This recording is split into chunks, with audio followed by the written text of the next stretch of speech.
சுட்டவர் யார் தெரியுமா? ஒருமுறை திருவண்ணாமலையை வலம் வருவது குறித்து தேவர்கள் பெருமையாக பேசினர். ஆனால் சூரிய பகவான் அதையெல்லாம் பொருட்படுத்தவில்லை.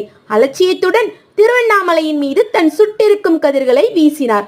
நெற்றிக்கண் கொண்ட சிவபெருமானே அங்கு மலையாக எழுந்தருளிக்கும் விஷயம் தெரிந்தும் உஷ்ணத்தை பாய்ச்ச வந்தது வினை. சூரியனின் தேர் சக்கரங்கள் வெடித்து சிதறின. தேர் சரிந்தது. குதிரைகள் தறிக்கட்டு ஓடின.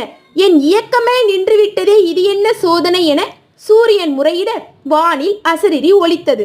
சூரியனே, மற்ற மலைகளைப் போல அண்ணாமலையை கற்பாறை என கருதாதே. சிவபெருமானே இங்கு மலை வடிவில் இருக்கிறார். மலையை வலம் செய்தபடி நீயும் ஒதுங்கி செல்.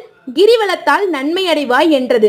இந்த அசரியை கேட்டது சூரியன் அண்ணாமலையிடம் மன்னிப்பு கேட்க இழந்த தேர் குதிரைகள் மீண்டும் கிடைத்தன.